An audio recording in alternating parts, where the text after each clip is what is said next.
As a Christian, it's definitely important to know what Jesus has said, and we should really study those words. It's also really important to know what Jesus has not said. And so in today's video, I want to share with you 3 things that Jesus has not said. And so first up on our list is going to be follow your heart. I'm sure you've heard this one often. Maybe you've even said it before. But to follow our heart could actually be a very dangerous thing. In Jeremiah 17, it says this: "The heart is deceitful above all things and desperately wicked. Who can know it?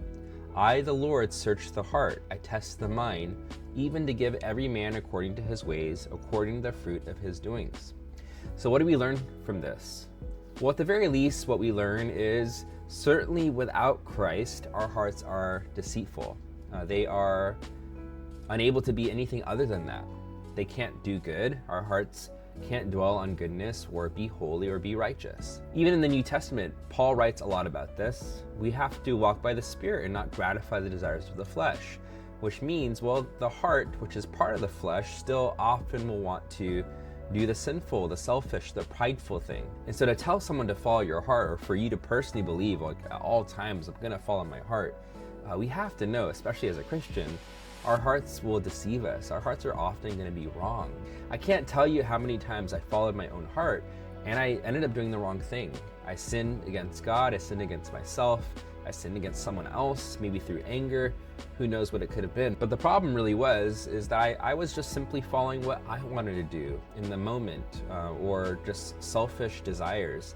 I let those things come before any heart to obey the Lord, any heart to actually do good and right and something holy. Number 2 on the list is something similar enough, but also different enough to talk about it. It's to be true to yourself. You can search through the Bible, but you won't find anything like that coming from Jesus, and really nothing like this coming from God. What we learn instead from Matthew chapter 16, Jesus tells his disciples, "If anyone desires to come after me, let him deny himself and take up his cross and follow me." Well, right there, Jesus makes it abundantly clear. In order to be a disciple of Jesus and to follow him properly, we must deny ourselves. Another way to put that is, well, we don't want to be true to ourselves, because if we're true to ourselves, we're going to do what is according to the flesh. I'm going to live pridefully. I'm going to live for the things of this world. I'm going to live in such a manner where I put myself above anyone. And so similar to number 1, we really need to know ourselves. It's really difficult to do. This comes through a lot of prayer, but knowing that God knows us, well, he's going to be the one to show us who we really are. At least he's going to show us our flesh, and then he's also going to tell us who we're supposed to be in Christ. Okay, and moving on to number 3, you're going to see a pretty common theme here, but number 3 is to live out your truth.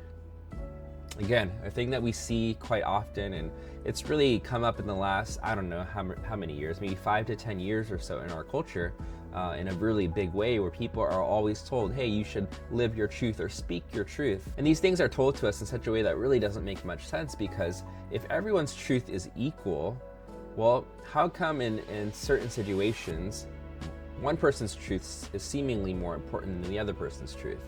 Like, one person gets to speak their truth because it's my truth, but then the person who also has their own version of their truth, they don't get to speak their truth, or they have to kind of put down their truth. And so this is really just a big mess that we have going on in our culture. There is a better way, especially for the Christian. First, we have Jesus saying here in John chapter 14, verse 6, "I am the way, the truth, and the life.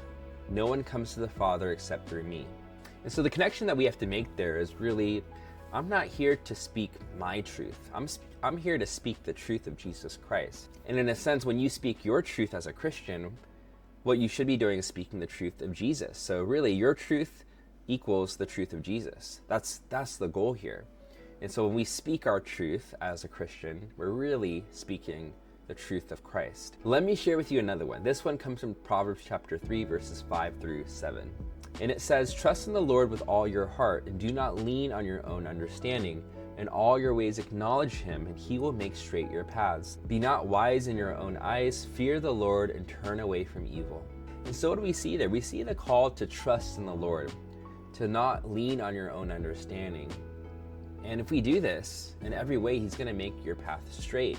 It doesn't mean that he's going to make your life perfect and without any kind of bumps in the road.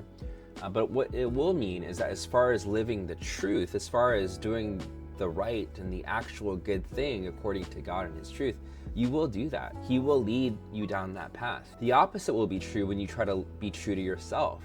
When you try to be true to yourself, you're going to lack understanding. You will live on a path that is really shaky, and there's a lot of curves and turns and a lot of pit stops and a lot of unnecessary time wasted because you're focusing on your own version of truth. The simple call is to know that, well, if there is a God of this universe, and he is good and holy and righteous and wise, then there really should only be one version of truth that I need, and it's his. Okay, and so I hope that was helpful, because it really is important for us to know the things that Jesus didn't say. There's these kinds of slogans or phrases that get thrown around, and I think people can get a little confused on, like, is that from the Bible or not? And so whenever you hear someone say these things, especially if they're a Christian, this is a really good conversation to have. But all right, if you liked the video, go ahead and leave a like down below. Leave a comment with your favorite emoji for today. Subscribe if you're not a subscriber. But that's it for today, guys. God bless you. I love you. Peace.